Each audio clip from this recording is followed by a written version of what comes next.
Merci Monsieur le Président, et laissez-moi remercier Marc Sévéran parce que je suis un fan de Tintin, et dans Tintin il y a un personnage qui s'appelle Philippulus et qui court partout en disant « c'est la fin du monde, châtiment, c'est la fin du monde ». Merci pour cette incarnation parfaite de Philippulus, Monsieur le Vice-président.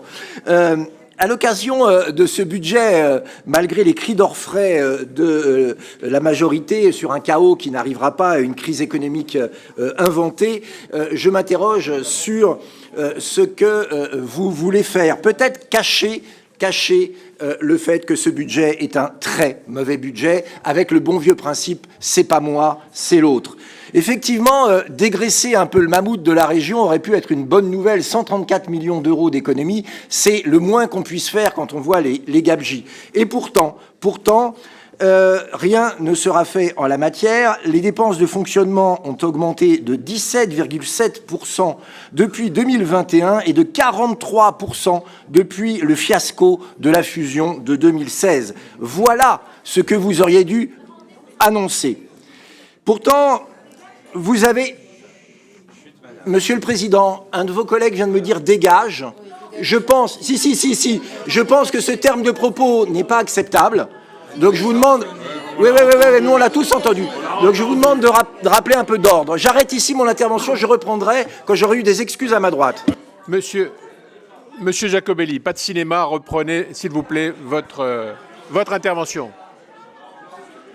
Il nous est arrivé d'entendre bien pire dans vos rangs. Voilà. Voilà, reprenez Monsieur Jacobelli.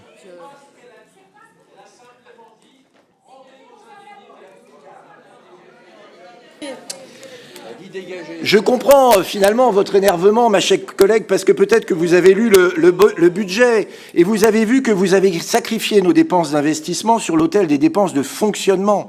Les premières baisseront de 10% par rapport à 2024, seul référent valable dans une analyse économique. Les secondes seront épargnées avec une toute petite baisse de 1,8%.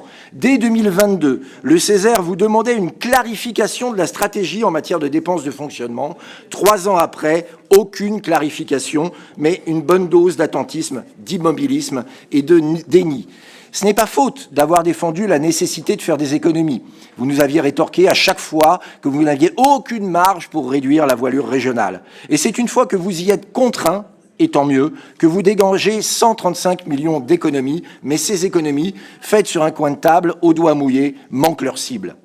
Nos entreprises sont exsangues, les défaillances doublent en 2 ans. Qu'à cela ne tienne, vous ne trouvez rien de mieux que de baisser de 10% le budget attractivité consacré au développement économique, alors même que nous avons perdu 2 milliards d'euros d'exportation en 2023.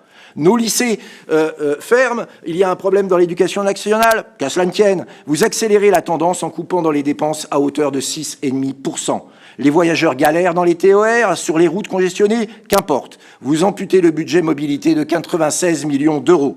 En revanche, vos lubies, Monsieur le Président, sont préservées et les cyclistes seront, sans surprise, chouchoutés par une majorité se disant de droite, mais qui partage avec les écologistes un tropisme vert. Le plan vélo sort de ce budget renforcé, contrairement aux autres, avec des crédits d'investissement à destination des circulations douces, quel joli terme, qui augmentent.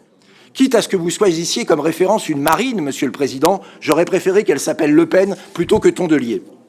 Autre poste de dépenses plus que sanctionné par nous, la com. Nous savons désormais que vous avez la communication honteuse. En parcourant le budget, quel ne fut pas mon étonnement de voir que le budget information, communication et publicité était doté de 0 €. Le président avait-il vu enfin la lumière? Voulait-il enfin sortir de son nombrilisme et aller dans une année de sobriété? Il nous aura fallu seulement quelques minutes pour nous rendre compte que vos dépenses de communication avaient migré vers un autre poste budgétaire, pub, publication et relations publiques. Et là, pas de déception, vous êtes fidèle au poste. Ce ne sont pas moins de 365 000 € de dépenses de communication supplémentaires cette année, alors que vous demandez des efforts partout. Ainsi, le budget com passe de 5 millions au début de mandat à 6,3 millions pour 2025, 20% d'augmentation. Vous avez essayé de nous le cacher par un tour de passe-passe, un tour de magie. Excusez-moi, les ficelles étaient un peu grosses. Ce tour de magie est plus digne de Garcimore que de David Copperfield. À la limite, Monsieur le Président, nous pouvons comprendre des efforts quand en face il y a des résultats. Mais si on regarde vos résultats, force est de constater qu'on demande toujours plus d'efforts pour toujours moins de services. Le prix des TER va augmenter, la taxe sur le cheval fiscal va augmenter, et ce n'est pas moins pour les impôts et les taxes qu'une hausse de 1,75%. Entre 2016 et 2023, le Césaire déplore une hausse de 7,5% en moyenne par an pour le produit de la fiscalité. C'est un racket, Monsieur le Président, un racket qui n'a que trop duré, et nous demandons d'urgence la paix fiscale. Signe de votre mauvaise gestion, l'endettement régional augmente avec un encours de dette par habitant qui passe en un an de 452 € à 488 €. Et vos talents d'illusionniste n'y feront rien. Vous ne sortez de votre chapeau que des taxes, des dettes et des vélos. Ainsi, nous serons force de proposition et nous verrons, au fil des débats, une possibilité d'amender pour économiser 7 millions d'euros supplémentaires. Car votre budget manque de vision, ne répond en rien aux grands enjeux de notre région. Rien n'est dit sur le défi démographique, alors que l'INSEE prévoit une perte de 700 000 habitants d'ici 2070.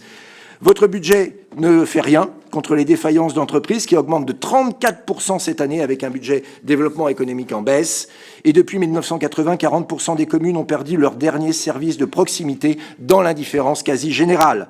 Voilà de vrais défis qui mériteraient votre attention bien plus que de s'abonner au plaisir du vélo et des concerts islamistes. Il est de notre devoir de mettre les bouchées doubles pour assurer un avenir à notre jeunesse, pour garantir des transports accessibles et de qualité et préserver nos fleurons industriels. Là où nous avons besoin d'un budget musclé, vous avez un budget qui refuse de tailler dans le gras. Bref, la cible est loupée, Monsieur le Président. Comme chaque année, c'est un budget de confort, mais sûrement pas un budget de défi. Merci beaucoup.